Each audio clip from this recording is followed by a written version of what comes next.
Olá, pessoal. Estamos aqui no mais um episódio do PolitiQuestion e hoje nós recebemos ela, que é vereadora no terceiro mandato. Ela é ativista, feminista, vereadora pelo PCdoB, conterrânea de Lauro de Freitas, ou na verdade Santo Amaro de Pitanga, não sei, depois eu vou perguntar. Vereadora Luciana Tavares, seja bem-vinda ao PolitiQuestion. Muito obrigada por esse convite. Quero aqui agradecer a Daniel, a Cleiton, estar aqui com vocês. Mais uma vez a gente rompe a bolha e conversa com a capital, né, nesse aspecto de região metropolitana. Então, de fato, eu sou de Santo Amaro de Pitanga e a gente chama de Lauro de Freitas.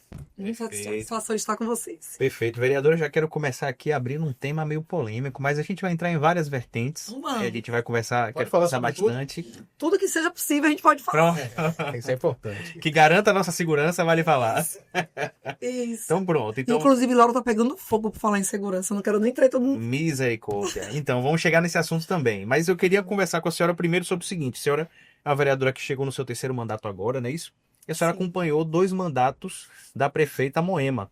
Sim. Moema não conseguiu se reeleger, a cidade passou por uma série de complicações, vamos chamar assim. Existia, né, e eu acredito que as urnas têm esse papel também de mostrar que há uma insatisfação da população. Ela foi derrotada nas urnas. Sim. Hoje a gente tem Débora. Eu gostaria que a senhora fizesse uma avaliação de como foi a gestão de Moema nesses 8 anos e como está sendo nesse momento a de Débora, como é que a senhora encara esse momento de Débora, que são 2 mulheres, né? Que eu acho Sim. que isso é positivo. Você tem 2 mulheres ali Sim. ocupando cargos importantes, né, de chefes de município. Então, como é que a senhora faz essa avaliação dessas duas figuras e suas gestões?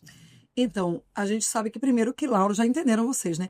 Lauro gosta de mulher prefeita. Uhum. Então é possível que É possível que tenha uma terceira prefeita? É possível que tenha a terceira prefeita. Ah, entendi. Lauro já entendeu que mulher prefeita em Lauro é melhor, né? Do que homens, e os homens terminam que apoiam isso.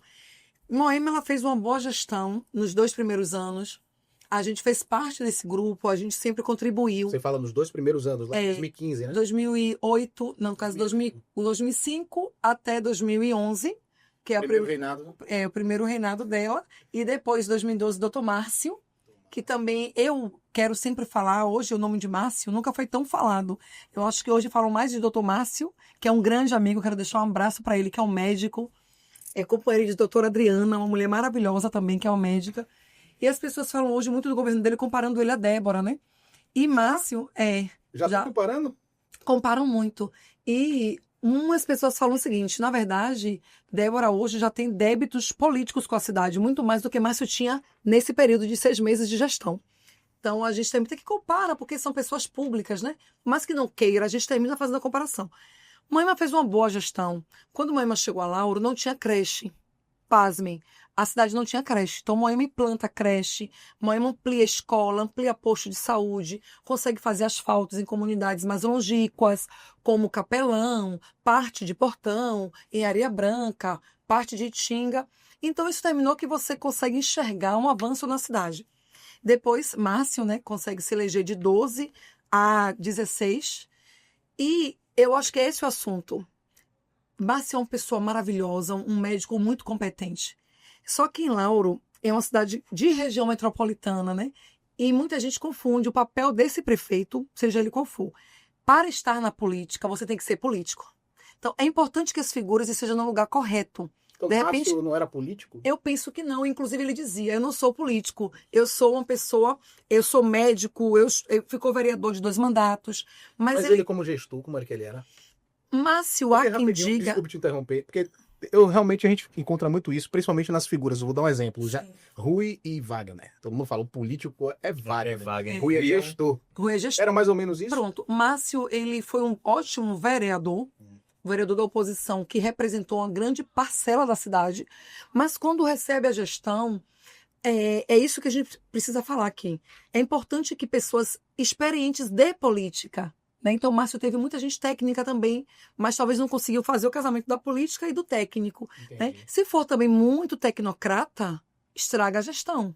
Isso é importante falar. Que é o que acontece com a doutora hoje, Débora, né? Falar de reinados. Então, com a prefeita atual, eu acho que falta nela pessoas que entendam o toque político, que não queiram se aproveitar, mas que entendam como é que a cidade pode crescer politicamente. Não adianta querer estar na política se você não é político. Então, a gente precisa saber o que é que a gente quer fazer aqui. Por exemplo, se eu sou uma grande advogada e eu me dou bem nisso, por que eu tenho que ir para a política? Será que eu não vou atrapalhar o processo político daquele lugar? Se nós temos agentes políticos, lideranças políticas que foram formadas para fazer política, né? Militâncias, formação, ativismo e no geral. Então, isso é um grande perigo. Isso impede que você seja um profissional liberal? Não. Você tem seu direito de ser. Eu posso ser fisioterapeuta e ser uma política? Posso. Eu só não posso misturar as coisas e achar que eu não sou política. Eu estou aqui, mas eu sou um profissional. Então, você não dá errado.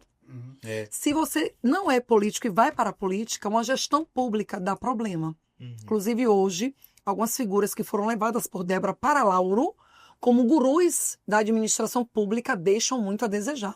A exemplo, a secretária da CESP da CEINFRA, que foi para lá como uma mulher que fazia melhor gestão em Camaçari, que tinha muita experiência. Hoje a cidade está mais suja do que antes. Você fala muito... Está com muito mais matinho, coisas acumuladas. Nós temos meio ano de gestão. A culpa não é só de Débora. Eu vejo você comentando sobre isso. A culpa também é de quem Débora trouxe, dizendo que ia salvar a gestão dela. Como muita experiência. Ah, mas eu não sou político, eu sou técnico. Esse técnico é um perigo, porque a pessoa não tem nem sequer paciência de ouvir o povo. Sim. E esse de não ouvir é o grande perigo, porque as pessoas acham que fazem toda a diferença e faz o estrago, né? Que é agora que está começando a limpar a cidade. Mas, assim, aí eu quero entrar em alguns outros pontos. Eu imagino que para você é muito delicado, porque, assim, a gente tá... por isso que eu comecei com essa pergunta. Moema. A gestão de Moema. Eu acho que Moema, Daniel, deixou um grande lapso. Moema não acreditou que a política desgasta, né? Isso é muito sério. Nós todos temos que saber que nós temos aqui uma performance, mas que o tempo ele vai desgastando. Então, quando Moema lança a chapa dela, inclusive eu fiz a campanha de Rosalvo com todas as minhas forças. Somente eu, consegui estar com o Rosalvo no sábado antes da eleição. Quem é que faz isso de vereador, gente? Ninguém. Você tem que, na véspera do dia da eleição, você tem que... Eu corri atrás, mas eu corri com ele do meu lado, olha. Sim. Porque assim, cara... Mas se você fosse fazer uma ressonância do que foi a derrota de Rosalvo, quais seriam, o que você levantaria assim de principal? Olha, eu encontrei a crítica mesmo, aquela crítica... Um cara bacana, um cara gente boaça, convivi com ele mais em campanha, mas ainda precisa ter a liga... Da presença na rua, né, do entender o povo, falta essa liga nele. Eu acho que Moema também errou na vice, né, com uma grande amiga minha, que é Naide, mas que a cidade entendeu que não deveria ser a vice naquele momento. E os debates, né, a gente precisa pautar a cidade, projeto de cidade. Na verdade, Débora ela veio com um grupo que foi um grupo de mudança, né? Tanto que eu cobro isso hoje. Essa mudança fez bem para quem? A cidade quis mudar porque foi feita uma campanha em cima de mudança. E foi o grande problema, mudar. Seria qualquer uma pessoa ali que Moema estivesse apoiando naquele momento, perderia a eleição. Moema disse que ela não perdeu. Mas ela esteve do lado de Rosalvo por 24 horas. Então, quer queira ou não, algum desgaste também foi transferido para ele. Eu acho que você, quando você faz essa consideração de que, não perdi, fulano que perdeu, você meio que perde o sentimento de grupo, né? Inclusive da sua liderança sobre aquela pessoa. Então, na verdade, quem perdeu a eleição foi Moema e Rosalvo. Sim, e eu vejo que, por exemplo, lá em Lauro, porque assim, eleição você não tem que contar os 45 dias de eleição. Você tem que contar cada minuto de cada dia da eleição, porque ela é tão dinâmica que hoje você pode estar na frente, amanhã você pode estar atrás, como eleições de Camaçari, como eleições de Lauro de Freitas, que foram eleições muito parelhas ali. Sim. Então, assim... Camaçari foi tenso demais. Camaçari, 4 mil votos de uma cidade, né? Não chegou nem a 4 mil votos a diferença. Então, eu vejo que, assim, teve um momento de Rosalvo que foi muito, muito forte, que foi o lançamento, ele começou muito bem. Muito bem. Mas depois ele foi meio que se perdendo, e Débora, acho que veio o contrário, se aprumou no meio do caminho. E esse o perigo da política, é a zona de conforto. É por isso que a pessoa, quando se acha técnico demais, ele fica confortável. Eu tenho conhecimento, eu tenho experiência, eu estou bem. Mas aí é que está, na caminhada, você encontra diversos elementos que não são comuns. E você precisa aprender a lidar com ele. A ouvir a crítica, a fazer a curva, a ver o que pode ampliar, o que pode melhorar. Resiliência, né? A resiliência. Isso não pode faltar no agente político. E você acha hoje que Rosalvo rompeu mesmo? Você acha que ele... Porque eu vi uma entrevista de Moema recente sobre o salário de Rosalvo, ela falou que não tinha certeza. A Rosalvo é um cara muito tranquilo, só que assim, ele porque chegou em um patamar, ele é um procurador da cidade, né? só que só licenciado. Então, Rosalvo chegou no teto de uma cidade, e o cara é procurador, só pede no salário para prefeito, e olha lá, porque se ele estiver na função, ele chega a equiparar o salário com a prefeita. Então, não é sobre dinheiro, é sobre o espaço político que ele gosta. Mas eu acho que ele também precisa amadurecer em alguns pontos, ver de fato quem são as figuras que podem, de fato, caminhar com ele no avanço desse projeto. Eu acho também que está imaturo em fazer leitura da política, no time da política, e isso é um erro, porque na política não tem tempo vazio. Se você perde o tempo, você não recupera ele. Você pode até tentar recuperar, é um direito, mas você vai fazer a curva, e a depender da curva você vai capotar. Entendeu? Então, eu acho que, Rosalvo, falta isso, falta maturidade de entender que nem tudo é para cima da hora, e nem tudo você vai conquistar daquele jeito demodê. Sim. Então, isso aí também falta nele.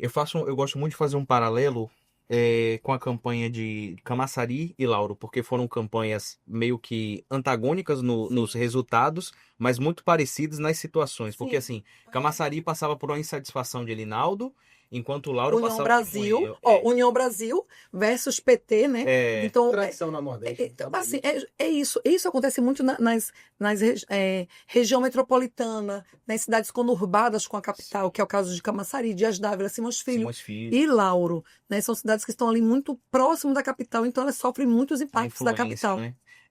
Aí, tipo assim, eu gosto muito de fazer esse paralelo e eu vejo que, por exemplo, hoje, uma grande queixa da base de Caetano, por exemplo, é a questão de que falam que ele não tem muito diálogo, que ele meio que se fechou, porque, assim, são duas cidades que passaram por situações muito parecidas. Camaçari, Caetano pegou arrasada, assim, orçamento bloqueado e tal. Lauro de Freitas, a mesma coisa, quando ela pegou e estourou muitos casos de vagas fantasma na prefeitura de Lauro de Freitas, que a gestão estava meio que jogando dinheiro para cima, enfim. E aí Débora pega nesse contexto e Caetano também pega nesse contexto. Só que Caetano, ele está sendo visto como um gestor que está conseguindo segurar as contas. Sim. Já Débora já está sendo vista como uma mulher, como uma gestora que não está sendo política. Será que não há, assim, é por isso que eu quando eu tava falando, né, tipo, eu comecei nessa pergunta... Antagônico, né? É antagônico, tipo assim, ela é uma mulher, você é uma mulher, e você já vem com um pensamento que eu acho muito interessante e positivo, que é de, poxa, ela é antagonista ao meu formato de pensar política, mas nós somos mulheres, a gente precisa se apoiar de certa forma, né? Você não acredita que, assim, por exemplo, eu imagino que você tem na frente de uma gestão, que é o executivo, pessoas técnicas, eu acho que é muito importante você não politizar muito a parte executiva. Você acha que o grande erro dela é justamente priorizar a técnica e não a política? O erro de Débora é o seguinte, Débora, eu acho que ela se assustou com o próprio resultado das urnas. Eu disse na última atividade que a gente amargou, né, com o resultado, porque foi assim, foi muito voto em uma pessoa só, e ela não estava preparada para isso. Né? Claro que você vai para as urnas querendo ganhar as eleições, só que ela não estava preparada, que ela não preparou um corpo técnico e político. Então ela precisou ter esse corpo técnico e político de lugares que não existem. E os aliados dela estão rompendo com ela politicamente. Né? E o grupo técnico é externo. Então isso é um perigo. Sim. Não adianta você transbordar as urnas, que aconteceu isso com ela, só que quando você vai para a técnica e para a política, você não encontra nada, tem algo de estranho aí. Então você não estava preparado para isso? Talvez também. Né? Então será mesmo que essa eleição dela foi projetada ou foi aquele discurso de enfrentamento a Moema, duas mulheres num ringue, né? Narrativa. As narrativas, inclusive Moema era até mais acuada nisso, posso te falar a verdade. E eu fui vereadora junto com Débora 2 mandatos, né? Então muitas vezes na Câmara dizia mulher, você é mulher forte, você tem um microfone aqui por todo esse mandato. Então, e assim, a gente não trabalhava juntas nas atividades, mas a gente viveu um mandato muito bacana, o segundo ela teve uma outra performance, e eu fiquei no meu campo, fazendo o meu trabalho, ela dela. Mas eu dizia para ela, calma, porque você é vereadora, você tem microfone a hora que você quiser. E Moema é uma gestora que a gente está o tempo inteiro atirando a pedra porque ela é vitrine. Então eu vi muitas vezes Débora ir mais, né, afoita, mais na guerra mesmo com Moema. E nessa guerra que ela até se prejudicou, né? Essa guerra, inclusive, teve prejuízo, cassação, teve tudo que pode ter pelo caminho. E eu acho que o que faltou em Débora, porque assim, ela ficava... Isso aflorava muito o emocional, né? E a guerra, então ela não mediu esforços. E ela pegou figuras da política que disseram assim, opa, ali tem uma possibilidade, uma condição, eu vou investir. Então, só que eram pessoas que talvez se aproveitaram, né? A política é feita de alianças. Mas também pessoas que se aproveitaram dessa força que ela sempre mostrou, E aí, beleza. Mas nesse negócio não foi preparado para pessoas, agentes políticos da cidade, que nós temos muitos, né? E para agentes técnicos. Então ela termina chegando em uma gestão que não foi projetada, não foi um projeto de cidade. Entendi. Foi um projeto de palanque. Tanto que Débora até hoje não desceu do palanque, gente. Débora, quando vai para atividades públicas, agora foi até melhor, num foco simbólico, a gente se encontrou no Pedrão. Eu com o meu grupo, e ela veio com o grupo dela, a gente se encontrou no caminho. Olivia, eu, o meu partido, ela com dela, a gente se cumprimentou. Beleza, em um dia, com 2 dias, ela me encontra na praça. Porque a gente tem hoje em Lauro a passagem do fogo simbólico, né? Sim. Que, graças a Deus, a rota já passa por Lauro.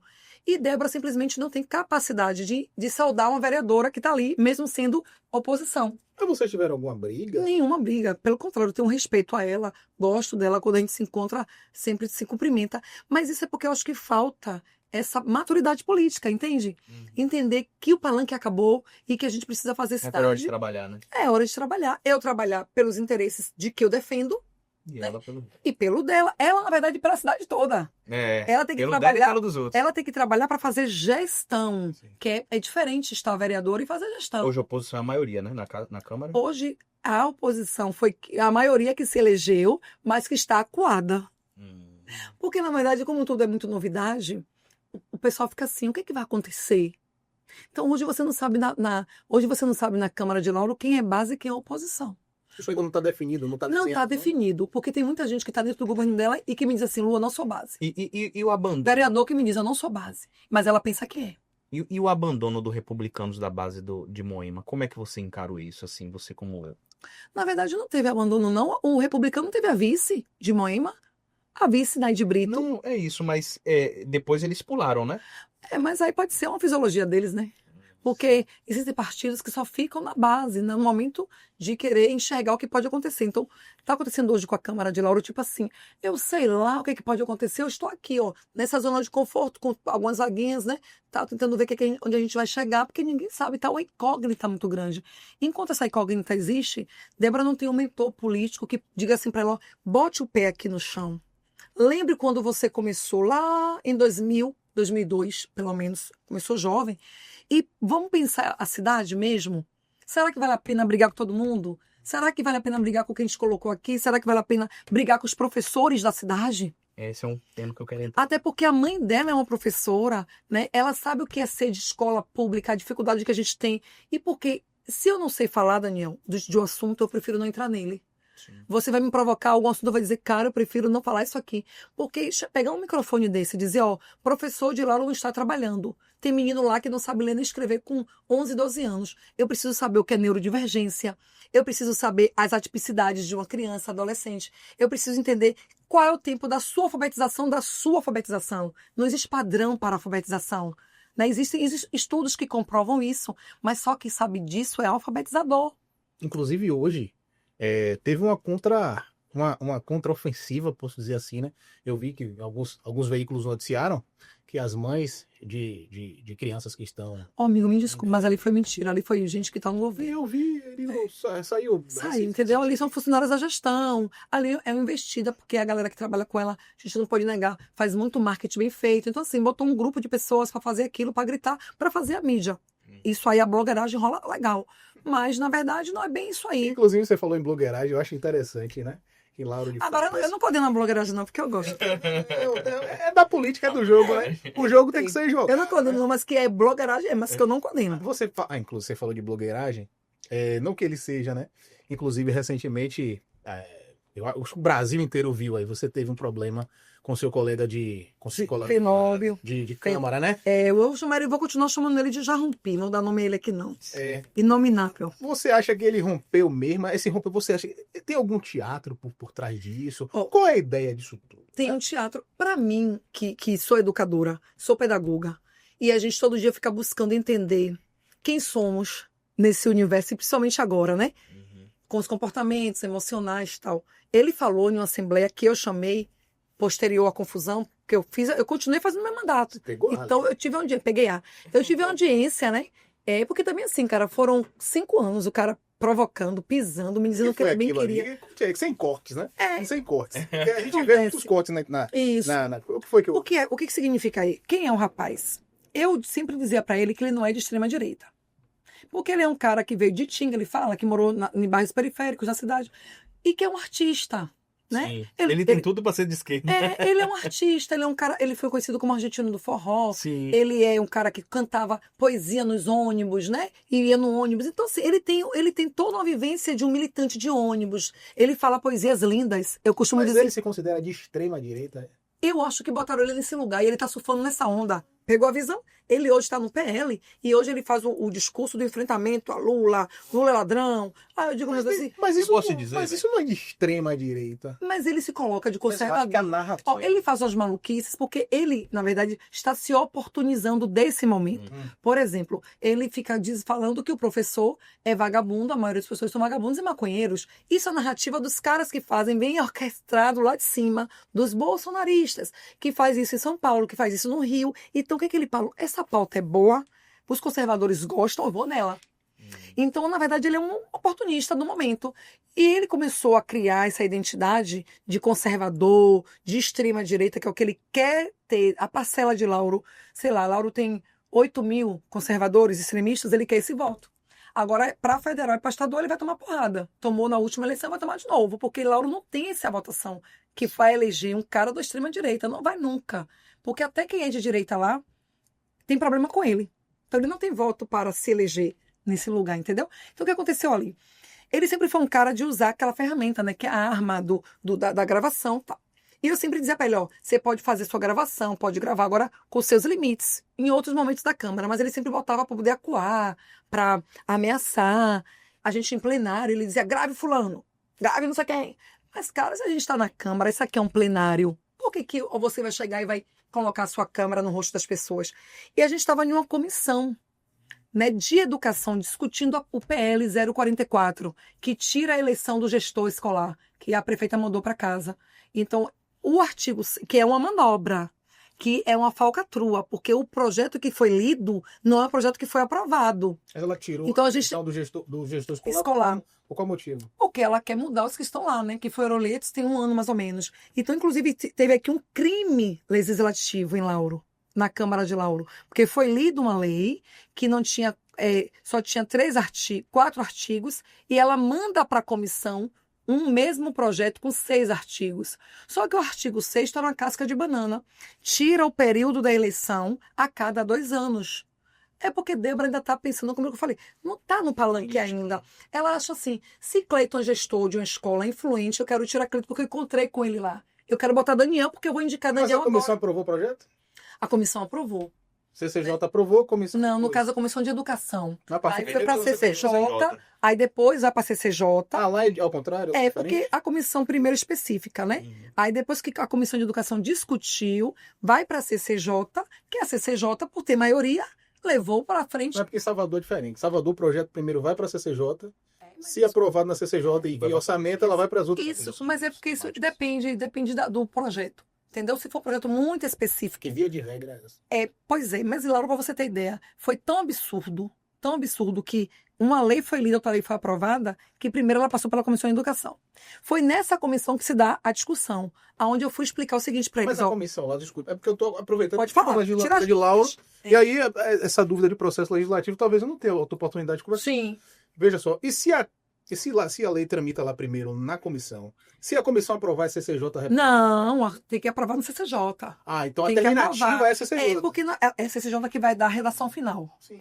O que ocorre é... O colega, ele é presidente hoje. Eu era presidente da Comissão de Educação, né? Sim. Então, assim, se disser, você não botou rosa, ele vem de rosa também. Então, ele tem esse negócio também de querer estar ali onde a gente está. E aí, eu era presidente da Comissão de Educação e agora ele está o presidente. Para você ter ideia, pasme, eu vou dizer aqui a vocês. Eu sou o presidente da Comissão de Mulheres. Ele quis tomar a comissão de minha mãe, ele ficou presidente da Comissão de Mulheres durante 3 ou 4 meses. E os vereadores, cara, não faz sentido, Luciana tem uma formação nesse lugar. Ele ficou presidente da Comissão de Mulheres. Editor, faz assim, corte aí, editor. Ele foi presidente da Comissão de Mulheres. E aí teve um momento, e eu sou presidente também da Comissão de Juventude. Teve uma hora que ele falou o seguinte, para dar a Comissão de Mulheres de volta para votação, para ver se Luciana se elege, só se ela me der a Comissão de Juventude. Então, assim, ele vive o tempo inteiro no meu encalço, né, cara? Não me esquece, eu não sou espírita, mas eu costumo dizer que alguma coisa aconteceu na outra vida vida que tem a ver com ele querer se vingar agora, mas eu confesso que eu nunca fiz mal a ninguém. Você era irmã Nem mais velha nessa... dele na outra vida? Puxei a orelha Carrasca. dele. Puxei a orelha dele. Porque não é possível um negócio desse. Companheira não leva em consideração, porque não fui. Porque ninguém vive em guerra desse jeito. Então, assim, ele, na verdade, tem essas coisas. Aí ele quis negociar que eu abrisse mão da comissão de juventude, onde eu sou presidente, para que eu pudesse ser votada na comissão de mulheres. Eu disse, não, cara, então fica com a comissão de mulheres, você vai ser da comissão de mulheres. E ficou 3 meses lá. Quando ele viu que passou vergonha, porque não sabia da pauta, aí ele foi, chamou a galera e conseguiu e renunciou.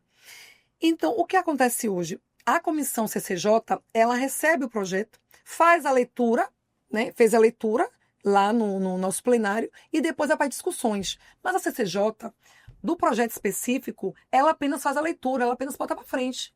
E a maioria da prefeita hoje, né? Porque está meio em dúvida, como eu te falei, né? Tem muita gente que não é base, mas está ali na zona de conforto, esperando o que vai acontecer com essa gestão.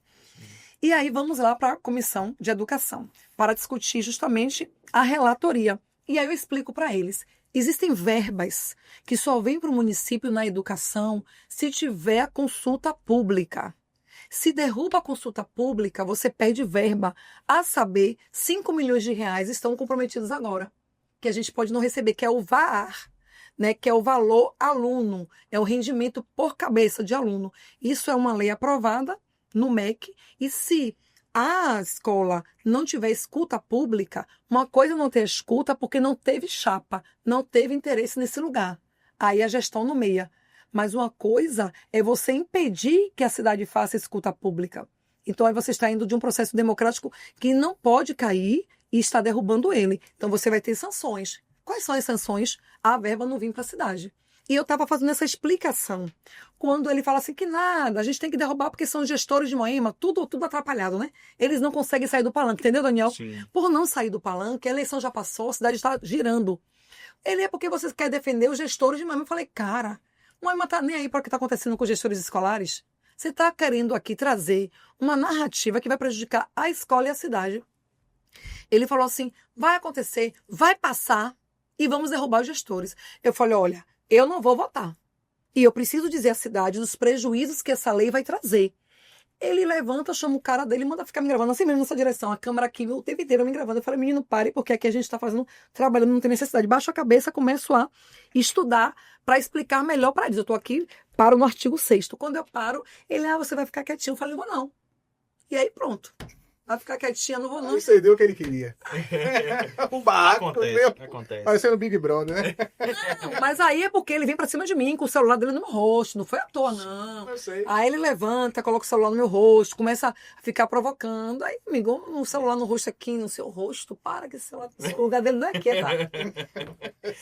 Mas é uma arma que Uma arma, cara. que as pessoas estão utilizando. Engatilhada, na política. entendeu? É. Aí era o cara dele com um homem lá, com uma câmera e ele com o celular me apontando. Eu disse, peraí. Sim. E outra, isso é um erro gravíssimo, porque se você pegar a lei 14192, são os meus direitos políticos sendo ali por ele cesseados. Porque eu, enquanto vereadora numa comissão, eu tenho o direito de falar, de explicar, de me posicionar. E ele não tem de me calar. Então ele ali comete um crime seríssimo, que é justamente um crime no código que nós temos da Lei 1492. Ele cometeu a violência política de gênero, porque ele tem que me deixar falar o que eu precisar para. Eu preciso me expressar na comissão, preciso discutir esse artigo, eu preciso discutir a lei. Ele não pode chegar e me ameaçar e me acuar para que eu me cale. Foi o que ele cometeu. Então, dentro da lei, ele comete um crime que é tentar parar uma vereadora. É violência política, passa a ser de gênero porque sou uma mulher e ele homem. Poderia ser apenas violência política, mas foi violência política de gênero. Porque, na verdade, ele comete violência política o tempo todo, né? Você vê como ele xingava a Naide na gestão passada? Ele começou agora ameaçando o próprio Juca, atacando o próprio presidente, que é homem como ele. Então, ele comete violência política o tempo inteiro. Agora, violência política de gênero ele comete comigo, com Naide, com Moema, com Débora. E 2026 é logo ali, né? É. Que vocês me entendem. E circulou pelo corredor Quedão. O que é que você ficou sabendo nos corredores? Não, eu fiquei sabendo que a senhora é pré-candidata, né? Pelo Chapa do PCdoB. como é que a senhora encara essa candidatura? Pré-candidata a quem? A deputada estadual, não é isso? Sim. Como é que a senhora encara essa candidatura em um partido tão tradicional, tão forte, que tem figuras importantes ali, né? A gente Sim. tem Alice Portugal e Olívia, que são duas figuras muito importantes, Como é que a senhora encara isso? Rapaz, primeiro que é um desafio, assim, importantíssimo na minha vida. A gente faz política desde 2000, mais ou menos. Primeira vez que eu votei com consciência do que era um voto foi no ano de 2000 no PCdoB. Então, a minha Mas história você vem de onde? Você vem da militância de juventude? do movimento estudantil, mas eu passei por lá há pouco tempo, porque eu já passei com ele, já na universidade, o JS. Já na universidade, eu militei já na UNE, União Nacional de Estudantes. Não militei no movimento secundarista, porque estava trabalhando, né? Então terminou que eu já fui direto para a faculdade, aí lá eu conheci de mais perto a UNE e a UJS. Fui para os congressos e quem me abraça mesmo é o movimento de mulheres depois e a CTB, que é a Central de Trabalhadores e Trabalhadoras, porque como eu já era trabalhadora, jovem trabalhadora, então eu termino deixando a juventude e na universidade eu conheço a Central, que é a CTB, e ali a gente começa a ter um movimento de trabalho dentro do aeroporto, que eu não estava mais na escola, eu atuei nas escolas privadas da cidade, atuei em algumas escolas públicas como estagiária, e aí eu recebo um desafio. É porque você é pedagoga, né? Mas na época eu era estudante de magistério, formei em magistério e fui ser administradora em marketing na universidade. Então eu saí completamente da minha rota porque eu queria conhecer um novo lugar e fui fazer administração. Lá eu fui trabalhando na Azul Linhas Aéreas, mas eu não comecei na Azul. Quando eu falo, você fica lá, o magistério, olha como o Cleiton olha, magistério. Cara, eu trabalhei na VASP. Você sabe o que é isso? Claro. Hoje a galera fica VASP, vagabundo sustentado pelos pais. Não, eu fui da VASP, Aviação Aérea São Paulo. Então, o meu primeiro emprego fora de escola, porque na escola eu já tinha carteira assinada, já fui CLT dentro da escola Batista Betânia, lá no bairro. Porque o povo fala de magistério, mas o pessoal esquece que antigamente era o curso de normalista. E outra, hoje quando você fala de educação, tudo tem a ver com o piso do magistério. Já observou da força que o magistério tem? Ninguém fala do piso do professor, o piso do magistério. Então o magistério é o que rege a educação. E eu sou estudante de magistério. Então hoje o que eu dei, eu fiz pedagogia. Mas o que eu dei em pedagogia não foi nenhuma novidade do curso que eu fiz de magistério. Nenhuma. Ainda bem, né? Isso é muito importante. Sim, mas 2026. Então, e aí a gente vê... Ela tá fugindo. Não, a gente vê com esse desafio. Aí eu milito na juventude, depois na CTB e vou para a UBM, que é a União Brasileira de Mulheres. Mas para chegar nesse lugar, porque eu falei da VASP, da aviação, é porque eu fui ser presidente do sindicato, a primeira mulher presidente da Bahia. Sou eu, a presidente do Sindicato de Aeroviários e Aeroviárias da Bahia. Quando eu tenho essa missão de ser presidente sindical e levar ali as pautas, né, de melhoria do ambiente de trabalho, de valorização, que não é fácil, gente, ser aeroviário, você não tem noção. O que é difícil uma pessoa estar colocando avião para subir, avião para descer, nem sequer tem tempo de descansar. Aí a gente fala da escala 6x1, que é uma escala muito violenta. Você sabe o que é você colocar turista para subir e descer, trabalhadores, médicos, cirurgiões, e você não sequer tem tempo de descansar e dizer, não, agora quem vai pegar o avião sou eu. E eu faço isso todos os dias. O avião sobe e decola por causa da minha força de trabalho. Mas eu não sei o que é pegar um avião, porque eu não sei que você vai ter suas férias para você fazer isso. Ou então tirar 3 dias de trabalho e ir ali e voltar é mais cansativo do que qualquer coisa, né? Então essa escala 6x1, que de fato ela não ajuda, né, o trabalhador e trabalhadora, ela é muito violenta quando você não tem tempo nem sequer de viver a sua força de trabalho. Desfrutar do que você Desfrutar do que você produz, né? Que é o que Marx fala. Como é que você produz tanto e você não pode ter? Por que comunista pode ter iPhone? Porque o cara monta o aparelho, o cara consegue fazer isso aqui. Por que ele não pode ter? Tem que ter. Por que o trabalhador não pode usar leves?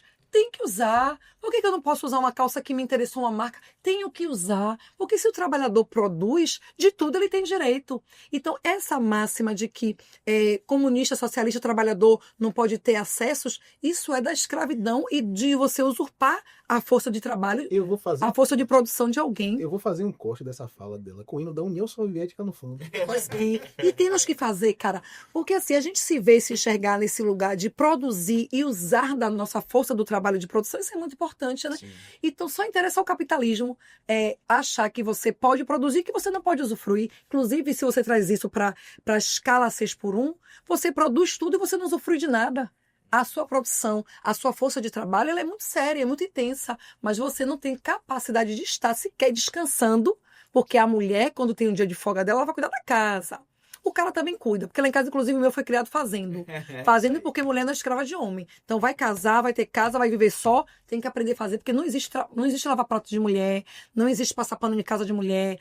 Esse é trabalho doméstico de todas as pessoas que estão dentro da Trabalho de casa. pessoas civilizadas, né? Pessoas civilizadas. Tem que saber me cuidar. Pô, cara, gostei agora, vamos falar isso. Pessoas civilizadas precisam aprender a cuidar da casa, cuidar da roupa, cuidar da comida. Porque isso também é muito ruim quando você pega mulheres que adentram esse lugar, que quando ela sai da 6x1, ela vai cuidar da casa sozinha. A senhora pegou uma pauta nacional. Agora a gente vamos entrar nessa pauta. Então, falando sobre, vou entrar na nacional, falando sobre o desafio do PCdoB, estou aqui, e eu assim, é o único nome de mulher hoje na chapa. Então, se a cidade disser, a gente vai para garantir esse lugar de estadual, a gente precisa ter uma voz que tem espaço na Assembleia, estou pronta, preparada e querendo. Então, pronta, preparada e querendo ser pré-candidata a deputada estadual. O time de estaduais do PCdoB, estaduais hoje do PCdoB.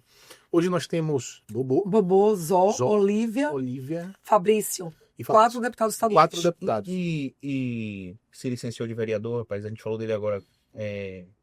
Augusto Augusto não vai ser candidato porque ele é secretário de Estado, está fazendo um papel belíssimo, Augusto Vasconcelos, assim, tirando o meu chapéu para ele. Um trabalho lindo, então não dá para você mexer no time que está ganhando, cara, né? Um cara importante ali. E ele teve um desafio muito grande, porque ele está sucedendo Davidson Magalhães, que é um cara muito competente. Então, para suceder Davidson, tinha que ter um know-how para isso. E Augusto mostrou que continuou o trabalho de Davidson, ainda está avançando mais, porque é mais jovem, né? Agora, E aí o partido não vai mexer nesse lugar. Você vem nessa chapa para ajudar o partido ou você vem para competir mesmo na intenção de vencer as eleições? Eu quero chegar para ganhar. Por que para ganhar, Luciana? Primeiro que o povo tem que querer. Se o povo quiser, a gente vai ter esse lugar. E depois que existe essa voz feminina na Mas você na apoiava Câmara. quem? Olívia. Você apoiava Olívia. A minha deputada pode ascender para federal. Tá, e como é que vai ficar essa E aí, posição? a gente- Olívia e E Alice Portugal. Como é que E fica Alice. isso? A minha deputada federal é Alice. A minha deputada estadual é Olívia. Quando Olívia, ela ascende, ela consegue ter quase 100 mil votos e ela está nesse lugar de dialogar com a capital, dialogar com a região metropolitana, com o Recôncavo e preserva os votos de Alice, eu entendo que o PCdoB ele cresce. Então, uma candidatura não atrapalha a outra se a gente tiver organização de áreas. Porque as duas são muito grandonas, né? Então, dá para a gente fazer, além daqueles votos de áreas que tem diálogo com a candidatura de Olívia e de outras candidaturas que nós temos na cidade, que não pode ficar sem voz, né? A gente sabe que alguns candidatos de outros partidos hoje não serão mais. Então, Olívia representa esse lugar para a federal. Além do lugar que ela está conquistando, Olívia consegue hoje representar vozes de outros partidos que não terão candidaturas pretas, negras, de trabalho, e tem que ter.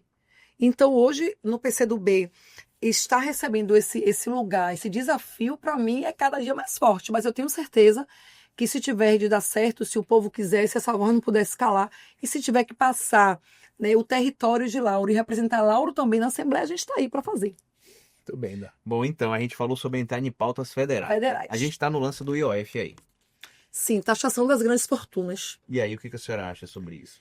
Veja, a gente já sabe que no Brasil, a gente conversava até esse dia sobre isso, eu e o Luiz Henrique, ele não tem cabimento. O Brasil é o país que mais cobra imposto. Quem é o Luiz Henrique? Meu filho. Ah, seu filho? Tá aí. Então, o que é que ele fala? É seu filho? É filho porque não saiu do peito, não saiu do útero, saiu do coração e é filho, né? Entendi. E criei mesmo. O que acontece? A gente sabe que o imposto no Brasil, ele não existe uma via de regra. Tanto que, como é que a gente pega um cara como Haddad, que quase foi presidente da República, e coloca nesse lugar? Haddad praticamente está pagado só fazendo gestão. Gestão para tentar recuperar esse lugar do Brasil. Tratar de dinheiro não é fácil, né? O que ocorre? Eu também concordo que os impostos do Brasil, eles são muitos. Mas eles são muitos porque as pessoas que deveriam pagar não pagam. Então, são muitas taxas, diversas taxas, e termina ficando para quem é trabalhador, para quem é um microempreendedor, para quem é um pequeno empresário. Sim. Até mesmo para uma pessoa que tem trabalhos que não deveriam nem pagar tantos impostos, como serviços gerais, pessoas simples que recebem um valor menor. Rapaz, termina eu pagando. confesso que imposto de renda, quando eu escuto isso, Dá uma Exato. aflição. Tem coisa pior do que você ver o quanto que você consegue contribuir que chega a ser quase um quarto do nosso salário. Você já É observou? 27%. É muito alto. Então, a nossa taxa é Agora, alta. o Sul fez um trabalho legal, que eu acho que é o Pix para as pessoas de baixa renda. Tipo, quando elas pagam o imposto, volta como um Exatamente. cashback, bem legal. Isso é gostei. bom. Aí o que está acontecendo? Gente, ao mesmo tempo que o Brasil é um país acolhedor, é um país que qualquer pessoa entra aqui e não quer voltar mais, é um país do turismo, de todo mundo que chega, tem um grande problema com a gente. Agora, quando eu falo de rico, a gente é rico, viu? Porque o povo às vezes acha que tem 12 Você acha carros numa rico? casa, pelo amor de Deus. Eu tenho até dificuldade de falar esse tema, sabia? Porque tem gente que apenas tem uma empresa que só consegue pagar seus funcionários e acha que é rico. Eu não estou falando disso. Eu estou falando dos caras Do que cara são que domina a propriedade de produção. propriedade de produção, inclusive de bilionários como jogadores de futebol. Bora falar sério. Ou pessoas que, mesmo que pare de trabalhar hoje, vai continuar vivendo uma excelente Não, é vida. porque a gente, é porque realmente, isso, né? O cara ganha 20, 30 mil reais, ele é rico. Ele não, Não é, o cara né? que é rico, entendeu? O cara que é rico, cara, Agora é uma tem, o cara que é rico é o cara que tem a propriedade privada no meio de produção. E que ele não precisa trabalhar mais. Mas, ao mesmo tempo, no censo que foi feito pelo governo federal, existe uma concepção de que 5% da população brasileira ganha mais do que 20 mil. Bom, mas é isso. De 20... Não, mas é isso que eu tô falando, tipo assim... olha como é distante, tá Olha ligado? como é distante. Você percebe que no Brasil a distribuição de renda, ela não se dá de uma maneira legal. Ah, vai ser fácil fazer essa política? Não vai. Quando você fala isso, olha como fica o Congresso doidão. Quando você fala que vai precisar taxar as grandes fortunas, quando você fala que vai mudar a política do país de taxação do IOF e outras mais. O que acontece no Congresso, gente? Você percebe como fica bem, assim, raivoso o Congresso? Tá lá. O Congresso é inimigo do povo. Porque é aquilo que a gente falou no início. O nosso povo não está votando por consciência, por formação, por entender. Está votando porque o cara comprou o voto, porque o cara representa ele de lonjão. Então, o Congresso hoje, a maioria é inimigo do povo. A gente tem que falar isso. Deixa eu só interromper a senhora. Mas pode ficar à vontade. Um segundinho. Você que tá vendo a gente aí, tá gostando do papo, já segue a gente, se inscreve no canal, deixa o like e aciona o sino para notificar quando tiver outro episódio. A gente tá aqui com a vereadora, né? Vereadora que já está no seu terceiro mandato e que está contribuindo muito aqui com esse papo. Agora também eu vou fazer um outro pedido, que era isso que eu ia falar, que eu esqueci aqui, deu um branco na minha cabeça.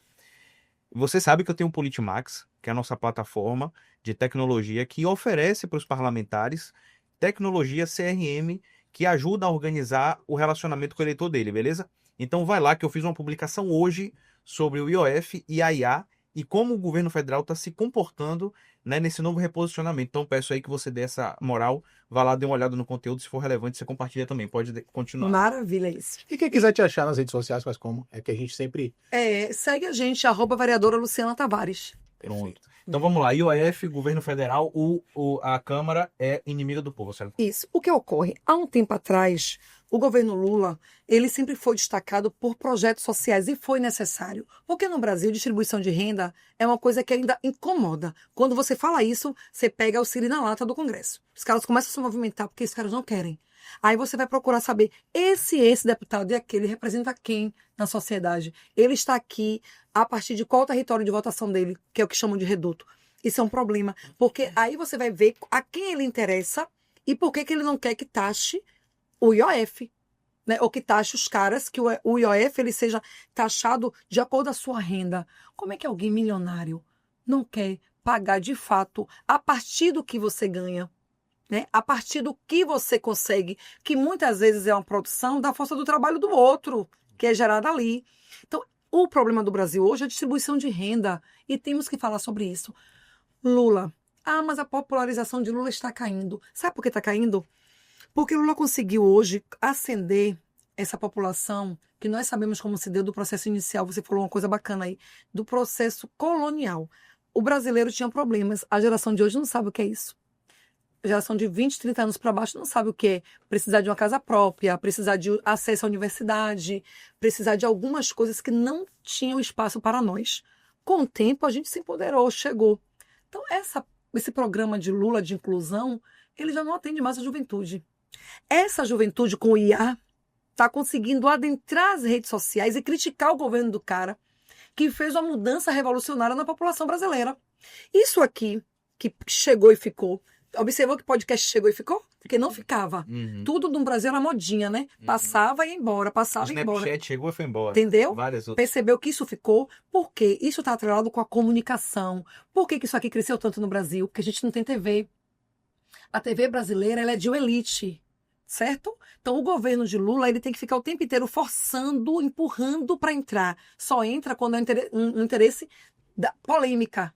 Agora, Trump decide mexer na soberania brasileira. Aí a Globo vem e diz, estamos com Lula. Porque Trump, se mexer com a soberania brasileira, se Trump começar a entender que ele que vai dar valor na nossa exportação, quem é que vai pagar essa conta? O brasileiro, porque o café não sai. Se o café está hoje quase R$20 e R$20, se a gente não conseguir exportar o café, o que vai acontecer com ele? A gente vai ter que ter produção, a gente vai ter que consumir. Por R$40,50? Qual é o governo que não presta? Eu posso fazer uma pergunta Lula. para a senhora? Que assim... Isso é uma bola de neve, viu, cara? Não, é porque aí vem uma coisa, vem outra, a gente vai mas eu acabar tô, no- mas bora lá. Eu vejo, por exemplo, que governo Bolsonaro e governo Lula são dois governos que fogem de uma pauta, Sim. que é a taxação de grandes fortunas. Mas o Lula não tá mexendo nisso agora? Não tá incomodando? Mas o IOF não chega a ser uma grande fortuna, tá ligado? Tipo, é uma taxa, Sim. o imposto É o que início, paga, talvez. Ele, é imposto sobre operações operações financeiras, financeiras. mas não sobre grandes fortunas. Porque quando a gente fala de grande fortuna, a gente tá falando do dono da Record, a gente tá falando do dono da Globo. Mas ele quer chegar aí, viu? Porque assim, como é que você vai chegar? Gente, esse projeto era Ciro Gomes. Era. Mas Ciro tem um Ele projeto. é meio maluquinho, mas... Eu gosto de Ciro, mas acho que Ciro também é igual o meu de Lauro, acho que eu não quero falar nome, acho que se perde no momento que não é pra perder, sabe? Mas Ciro é gente boa. Ciro teve lá na Itinga, viu? Na rua de Foi Débora. 2 anos atrás, um forró que Débora fez, a Raia da Debinha, ele tava na casa de Débora. Foi mesmo? Oi, Ciro. Deve ter Lá tomado todas lá, que aquele Eu- bicho ali é um cana... Eu achei que cortador ele de tava lá, cana. terminou que nem foi ver. É a galera ali que gosta dele, assim, falar de Ciro. Mas eu acho que Ciro, ele perde também esse tempo, sabe? Ciro não tá pautando o Brasil, é um cara que poderia contribuir melhor. Ciro não votou, cara, na última eleição, que aquele negócio dele sair do país foi Ir que pra França. acabou a vida política dele, entendeu? O cara tem que estar na luta, ele não pode fugir porque aquele momento não agradou, porque alguma coisa... Não dá. Senão não tava aqui agora, entendeu? Eu acho que você tem que entender que nem tudo dá pra já levar no ferro e fogo, né? Então, o que acontece com esse processo, quando o Lula taxa, quando ele diz o IOF, ele está começando a criar uma pauta, meu filho, para chegar nos grandes milionários e bilionários. Você não pode chegar lá sem pegar o caminho. É o caminho das pedras. O IOF é o caminho das pedras. É o início. É o início do que tanto sonhamos, que é falar de política de distribuição de renda no Brasil. Não dá para uma pessoa que olha os filhos numa escola, não dá para uma cuidadora escolar, não ter que deixar o filho dela, gente. A mulher sai para trabalhar na escola, ela é cuidadora, porque hoje está precisando muito disso no Brasil, né? Nós temos muitas crianças neurodivergentes e adolescentes, então a escola tem que ter. A mulher que ganha um salário mínimo, ela olha filho dos outros na escola, mas o dela fica como depois que sai do primeiro turno de aula? Fica com quem? Então, como é que essa mulher, para ela falta essa creche, para ela falta essa rede de apoio? Entende? São as jornadas triplas, né, da mulher. E aí a mulher cuida dos outros e o dela fica perdido. Então, a gente tem que falar dessa distribuição de renda. Ela precisa trabalhar com o filho dela e a filha em paz. Não é somente a vizinha passando o olho no menino dela, não, porque pode ser o problema tá aí, do que a gente falou no início dessa conversa. Então, ela precisa ir trabalhar. Ela produz para um lugar. Por que a cozinheira de um restaurante, que cozinheira ganha muito bem, bora botar ajudante de cozinha. Ganha muito bem, não. Ganha necessário que tem que ganhar. Um ajudante de cozinha, que é um salário mínimo, né? Como é que essa mulher tá ali fornecendo comida para um grande restaurante, todo mundo chega lá, paga caríssimo de um prato de comida, e essa mulher em casa chega com os filhos dela que foi à rua, que precisou ajudar ela a criar. Então, pega a visão, não dá. Essa distribuição de renda, ela tem que ser melhor feita. Então, Lula, muito inteligente, ele fez o seguinte, ó, vou pelo IOF, vou começar a dialogar, vou jogar no Congresso. Aí os caras enlouqueceram. Mas, assim, hoje o problema do Brasil são os impostos. É muito ruim você pagar tanto imposto assim, muito tributo, cara. Como é que você tira isso? Você tem que você tem que pegar na ferida. Só de encostar na casquinha, já sangrou, já tá... Agora, Imagine quando tirar o cascão. É horrível. pois. Agora, descendo, você falou da esfera nacional, vamos falar de Bahia. Como é que tá a sua expectativa? Tem gente que chega aqui e diz, não, tá muito cedo. Outros falam, não, já tá na hora de falar sobre eleição. Na minha opinião, acho que já tá na hora de falar. Sim, pré-campanha, né? Para mim, São João pré-campanha. São João pré-campanha, viu, gente? Exatamente. Como é que você está enxergando essa configuração das chapas de Senado? Como é que você enxerga... Essa chapa puro sangue também, né? Exatamente. Eu achei E a que essas... disputa, né? Bom, você quer saber? Eu achei que a chapa de Senado é um tiro no pé. Porque puro sangue não dá certo, pão com pão não dá certo, é pão com ovo, é pão com queijo, é pão com presunto. Tinha que abrir espaço, inclusive, para outros. Eu vou puxar a sardinha, né? Mesmo sendo federação, tinha que puxar para a Alice Portugal, porque tem um diálogo. E você já resolve a possibilidade de Olívia A subir. própria Lídice, que já foi senadora, Sim, que não é da... que foi removida do nada. E que não é da federação, mas é uma mulher de um campo progressista muito bom. E por que tem que ser puro sangue? Essa chapa não vai dar certo, né? Por que tem que ser 2 homens brancos? Por que tem que ser 2 homens brancos? Por que não pode botar um homem com mulher? Inclusive, uma mulher que tem a voz. Ou então um homem preto nesse lugar. Um Silvio Humberto da vida. Um Silvio Humberto nesse Que o cara lugar. tá merecendo. Entendeu? Então, esse negócio pra mim vai dar problema. Já que você falou, eu não queria nem ser da já tô dizendo, viu? Já Não, desabafo. Pode falar. Não, porque... Esse é o nosso problema. A gente termina tendo que ouvir que as esquerdas erram na tática. Tem que ouvir isso. Não porque eu tô querendo errar. Porque os que vieram antes de mim estão errando, eu tenho que ouvir. A verdade é porque, veja, eu enxergo tecnicamente da seguinte maneira. Todo mundo tem um discurso interessante, a narrativa ela é boa, ela impulsiona, mas só que os grandes engenheiros e os arquitetos do jogo do tabuleiro político continuam sendo as mesmas. É verdade. Então, Cleiton, você agora resumiu o que a gente falou. As peças são as mesmas. Por que o Congresso está tão enfurecido agora? Porque as peças são as mesmas. O povo é usado naquele momento do voto, mas não é incluído para discutir política. e quando você fala, por exemplo, de política no Estado, a gente entra no calcanhar de Aquiles, eu acho que talvez seja o calcanhar de Aquiles desse governo Jerônimo Rodrigues, que é a questão de segurança pública. Né? Você comentava comigo aqui que Lauro estava pegando fogo. Não, mas não é só Lauro, Mas o que eu falei pegando fogo é porque tem um cara lá que a gente falou aqui que ficou fazendo uns cards agora, você não viu nada disso, né? Pegando fogo na política. Entendi. Tá bom, entendi. Entendi. Vou fazendo os cards, como é isso? Os cards, depois vocês olham aí lá na Laura. Agora pra vocês. É bom até discutir isso aqui. Se bem que eu acho que a lei de vocês é muito boa, vocês têm um trabalho muito bom. Se entrar nesse lugar também, termina perdendo. Sujo, né? Não dá pra entrar. Mas, tipo assim, o cara tá acusando não sei quem, que me ameaçou lá. E aí, resumindo, esse lugar que a gente fala, né, dessa segurança que você tem que ter, agora eu ando de cabeça erguida, graças a Deus. Eu ando, sento em qualquer lugar, eu subo e desço, vou pro shopping, vou pra rua, vou pra feira, vou pra favela. Senta de Sou costas. favela, sento de costas. Ontem eu tava lanchando. Isso é um privilégio. Eu tava lanchando aí a menina, quando eu vou lanchar lá perto da câmera, ela fica assim me olhando, ela fica, você ganhou mesmo?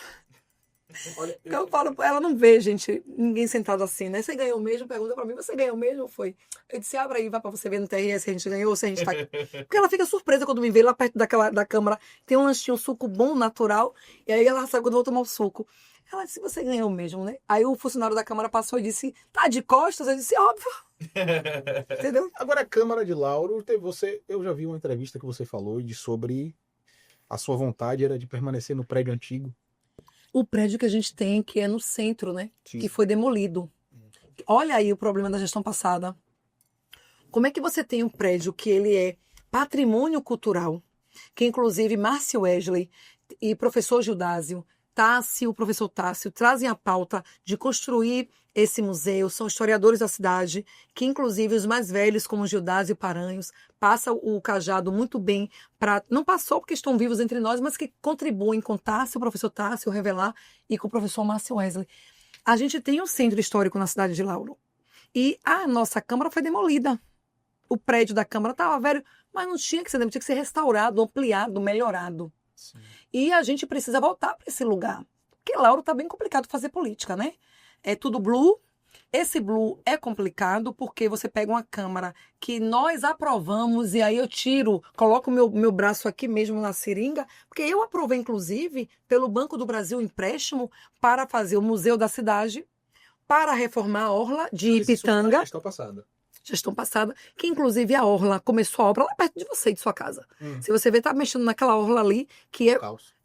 o caos está porque ninguém faz omelete sem quebrar ovos. Né? Aí eu vou defender a prefeita Débora, né? Claro. Então, caos ali, Débora inclusive é sortuda. Porque eu disse, ela tá surfando, ela conseguiu muitas obras que foi de Moema. Que também tem isso, viu, gente? Moema, ela passou um processo que eu acho que achou que realmente estava eleita e quem estava em alguns lugares, como acho que Rui, podia ajudar melhor Moema, né? Ministro da cidade, podia ajudar melhor Moema. Olha, A verba do importante. PAC chegou, mas chegou agora. PAC que Lula, porque é um cara muito simpático, né?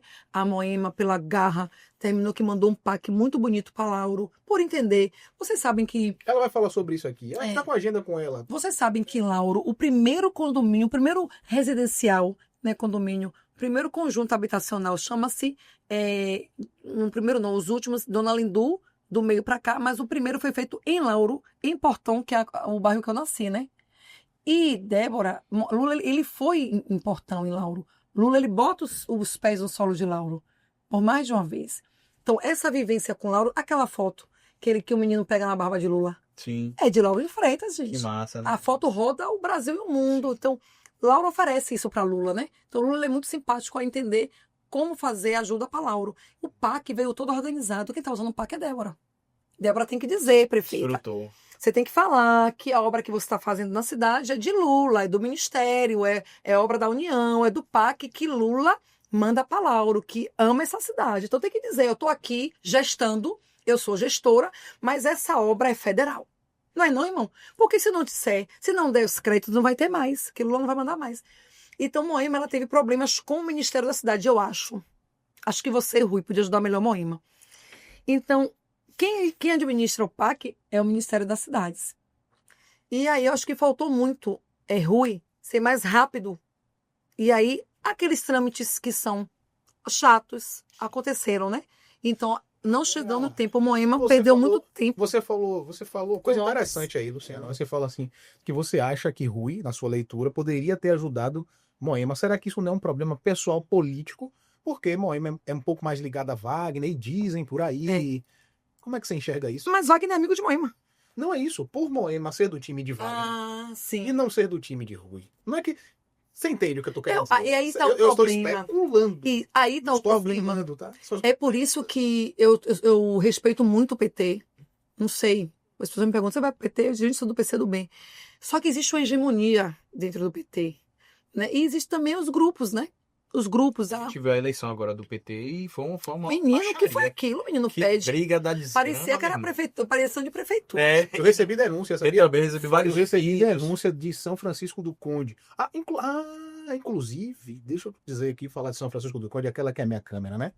Inclusive, você que é de São Francisco do Conde, fica mandando aí pra gente.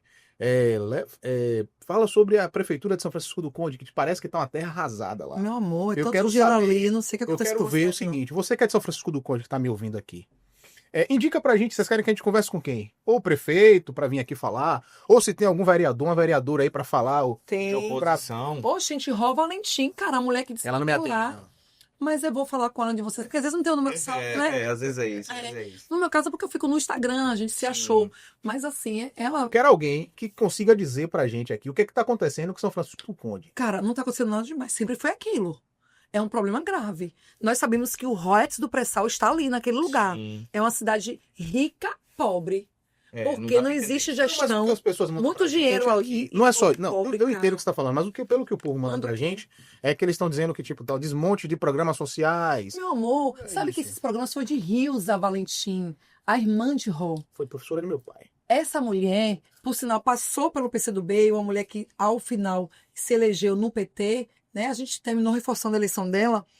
Ró, irmã de Rilza, né? Então, Rilza foi a mulher que fez uma revolução. A gente conversou com Uma Marivaldo. mulher progressista, Marivalda, Candês. uma mulher vereador de lá.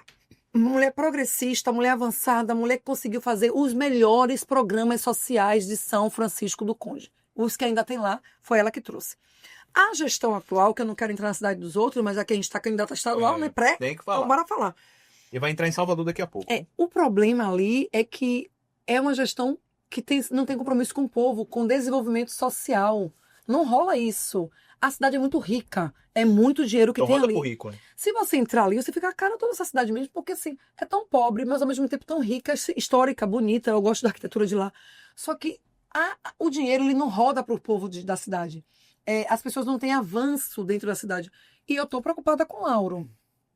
E aí, sem deboche, que o povo diz assim, Lu, você não tô fazendo deboche sério mesmo, que é o que me preocupa nisso, até porque eu respeito muito Débora, ela sabe. Mas o que me preocupa em Lauro de Freitas, que a cidade não tenha mais como desenvolver pro seu povo, sabe, gente? Porque assim, não só porque ela teve que fazer acordos e teve que honrar com os empregos para fora, não é sobre isso somente, não. Eu me preocupo porque assim, ó, o desenvolvimento econômico, ele tem que existir para a sua gente, para o seu povo. Se não acontecer isso, pai, a cidade fica pobre. Com certeza. Então, é isso que acontece em São Francisco do Conde. E em Lauro, por exemplo, eu tô andando na rua, olha que eu tô cheio de café para tomar, que a galera tem me pedindo vários temas. Eu tô com muito gabinete de rua que eu tô segurando. Porque é a gestão de uma mulher. Então, eu sou uma mulher, eu preciso preservar esse lugar de Débora, mas também eu não posso me furtar de dar voz à cidade. Porque só tem a nossa voz para representar nesse lugar, né? Então, eu preciso dar voz. O que acontece em Lauro hoje? Lauro é um problema grave. A cidade não está desenvolvendo comércio local. Isso é grave. E São Francisco do Conde também tem esse problema. A cidade fica pobre. Pobre. E teve um tempo que Lauro fez um trabalho de, acho que reduzir o ISS para atrair empresas para lá e tal. Atraiu muitas. É. Agora, muitas empresas que estão em Lauro estão empregando somente gente de Salvador. Tá? Sem problema também. É um problema. Pra gente fechar aqui, que o nosso papo tá acabando, agradecer muito você. Seu papo foi muito legal, foi muito gostoso, vereador. Fora Trump, né? Tem que... Tá bom, fora Trump, ela já se posicionou. Fora Trump. Pra gente fechar aqui com a minha participação nessas perguntas, Cleiton, se você tiver outra também pode fazer. Agora é só você. Eu queria saber o seguinte, recentemente a gente teve uma manifestação na Câmara Municipal de Salvador, no Reduto da Senhora, Sim. agora vai ser Tenho muito, dos professores, né, a insatisfação com reajuste e tudo mais. Como a senhora vê essas manifestações? Qual a importância dessa manifestação do professor nesse momento em que a gente vê também a Lauro de Freitas também se manifestando a Sim. respeito do posicionamento? Né? Repete em Lauro, mas eu vou falar da capital agora de Salvador. O problema da greve de Salvador é do prefeito Bruno Reis. Porque, gente, quem não entende de educação não vai dar valor à educação. Não é justo que você veja um professor com plano de carreira, com salário, ele precisando ter seus reajustes, não ter. Não é justo que você tenha que ter. Tudo tem inflação, menos o salário do professor. Não é corrigido, né? Então, hoje, em Lauro, está acontecendo um desgaste muito grande, mas em Salvador essas greves acontecem sempre porque gestores dos campos mais conservadores e extremistas não entendem que professor e professora tem que ter respeito, tem que ter valorização. Se você não investe na educação, não investe em uma cidade. E por que tanto medo do professor e professora? Por que tentar desqualificar? Aquele momento de vazão na Câmara se deu por conta de tentar forçar a voz do povo a calar. Ninguém pode com o povo, gente. O povo é soberano, o povo tem direito, o povo tem o seu lugar. E se precisar, o povo vai enfrentar. Então aquilo ali foi um recado de que o povo tem força soberana. E o povo é maior do que a Câmara. É maior do que a Câmara e o povo precisou mostrar sua força. Então, a greve de professores da capital tem um grande responsável aí. O não dialogar, não valorizar professores e professoras. Isso é um problema que a gente sabe que só quem faz isso é quem não respeita a população pobre, que a escola é pública. Agora, houve uma depedração da Câmara ali. O que a senhora encara? Como é que a senhora encara? E os responsáveis por essas manifestações não democráticas? Deixa eu te falar. Essa depedração, ela foi muito elevada, né? Foi colocado também muito fake news, que existiu aquilo tudo para que se desqualifique o sindicato dos professores. Mas Cleiton estava lá. Cleiton viu realmente... Cleiton apanhou. Mas coitado, confundiram o Cleiton, porque ele... Ele é professor, pô, e ele tomou pau. Mas assim... Ele apanhou, você apanhou. Eu acho que alguém confundiu ele. Mas eu vou te falar, ó, Cleiton, o que acontece ali? Mexeram comigo no ano passado, né? O vereador nominável. A minha galera, rapaz, a minha galera foi pra Câmara, não brinco com o povo, não. O povo foi pra frente da Câmara, o povo fez manifestação, o povo se acampou na frente da Câmara. Ele ia ficar pequeno. Então, assim, isso, eu não sei falar sobre isso, porque só quem sente, sabe? Não dá pra mexer no interesse do povo. Então, quem era a Luciana naquela Câmara, na gestão passada, na legislatura passada, e quem é também, continua sendo... Mexeu com o povo, então mexeu com a mulher que tem pautas, que dialoga com a população, mexeu com a galera, Mas e o 8 de janeiro, vereadora? É um problema, mas é um paradoxo. É a mesma coisa pra mim, só que em proporções diferentes. Não, Daniel, observe, o 8 de janeiro foi projetado. Também. Ali foi um golpe à democracia. A democracia no Brasil ela é muito jovem. Sim. E a gente sabe que a democracia... Por isso que eu digo a vocês, eu falei, as urnas deu à prefeitura Débora, a prefeitura é da mulher. Agora o que eu peço ao Débora é que ela melhore, que ela Faça o consiga trabalho. a ser uma boa gestora, que ela avance, que ela possa escutar os botões dela, porque ela tem capacidade de vereadora que foi retada, mas não está sendo retada como prefeita, na minha opinião. Com todo o respeito, eu acho que ela pode ser melhor. E eu conheci, por isso eu posso dizer. Então, assim, o que aconteceu? A democracia deu o lugar dela de prefeita, irmão. Eu, na condição de oposição, estou esperando ver o que a gente pode fazer para melhorar a cidade. Inclusive, eu estou ajudando Débora. Porque eu chego aqui, pontuo uma coisa, ela vai lá e resolve. A oposição tem o seu lugar, né? Sim, com Eu certeza. chego aqui, Importante, pontua, né? ela vai lá e fala um pouquinho, mas quer me atacar, mas termina fazendo. Então, isso é o lugar da oposição verdadeiro. Com respeito, porque nunca vão esperar de mim esse lugar. Agora, observe. O 8 de janeiro, ele foi construído no gabinete do ódio para não somente atacar a nossa democracia, como ter vítimas, né? Xandão não era para ficar vivo, que se encontrasse pela frente, Lula ia morrer. Então, ali foi um golpe tramado contra a democracia brasileira. O que aconteceu na Câmara de Salvador é que professores foram buscar os seus direitos, tentando ali fazer com que aquele movimento pudesse opinar naquela votação. É o lugar do povo também, a Câmara é do povo, né? Sim, com O melhor que seria, sabe o que é? Deixa o povo entrar, acomode o povo aqui, bora dialogar, tira alguém aqui para poder conversar, comissão de educação para conversar com os professores, não teve isso. Então terminou tendo enfrentamento. E eu não julgo que foi igual, inclusive lá em Lauro, um colega botou um repúdio, eu não quis confusão com ele, porque eu dou tudo para ficar em paz, só se futucar demais que não tem jeito.